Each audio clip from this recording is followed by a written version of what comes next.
ജീവിതമാകുന്നത് ഒരു യാത്രയാണ്. അതൊരു ട്രെയിൻ യാത്ര പോലെയോ അല്ലെങ്കിൽ ഒരു ബസ്സിലെ യാത്ര പോലെയോ നമുക്ക് കണക്കാക്കാം. ഇവിടെ യാത്രക്കാർ മറ്റുള്ളവർക്ക് വേണ്ടി കാത്തു നിൽക്കാറില്ല. അവരവരുടെ സീറ്റ് പിടിക്കാനായിരിക്കും ആദ്യം നോക്കുക. സീറ്റിലിരുന്ന ശേഷം അടുത്തുള്ളവരോട് കുശലം ചോദിക്കുകയും ചങ്ങാത്തം കൂടുകയും ഒക്കെ ചെയ്യും. ചിലർ അരസികരായിരിക്കും. അവർ നമ്മളെ മൈൻഡ് ചെയ്യില്ല. നമ്മൾ അങ്ങോട്ട് ചോദിച്ചാൽ ചിലപ്പോൾ ദേഷ്യത്തിൽ മറുപടി പറയും. അങ്ങനെയുള്ളവരും നമ്മുടെ സഹയാത്രികരായിരിക്കാം.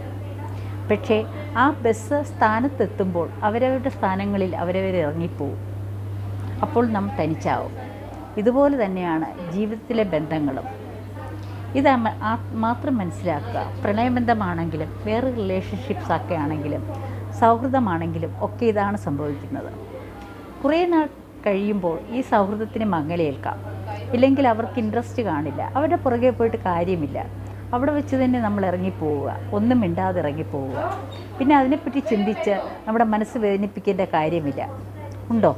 നിങ്ങൾ വിചാരിക്കുന്നുണ്ടോ നിങ്ങളുടെ മനസ്സിനകത്ത് അതൊരു വല്ലാത്തൊരു ഭാരം പോലെ അത് ഹൃദയത്തിനെ ബാധിച്ച് കിടക്കേണ്ട കാര്യമുണ്ടോ? നമ്മുടെ ആരോഗ്യം തകർക്കേണ്ട കാര്യമുണ്ടോ?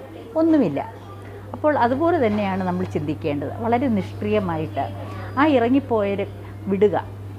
ആദ്യ പ്രയാസമുണ്ടാവും, കുറച്ച് സ്നേഹമൊക്കെ ഉണ്ടാവും. അതൊക്കെ കളഞ്ഞിട്ട് അവരെ വിട്ട് കളയുക. പിന്നീട് നമ്മുടെ ജീവിതത്തിൽ പുതിയ ആൾക്കാർ കടന്നു വരും. അടുത്ത യാത്രയിൽ അവർ കുറേ കഴിയുമ്പോൾ ഇറങ്ങിപ്പോവും. പിന്നെ സ്ഥിരമായി നിൽക്കുന്ന കുറച്ച് പേരുണ്ടാകാം. അതാണ് നമ്മുടെ കുടുംബം. അതും ഒരു പരിധി കഴിയുമ്പോൾ അവരും ചിറകടിച്ച് പറന്നു പോകാം, അവരവരുടെ കൂടുകൾ തേടി.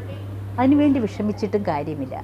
ഇങ്ങനെയൊക്കെയാണ് ജീവിതം. ട്രാൻസിയൻ്റാണ്, ടെമ്പററിയാണ്, താൽക്കാലികമായിട്ടുള്ള യാത്രയായി നമ്മൾ ജീവിതത്തെ കണക്കാക്കുക.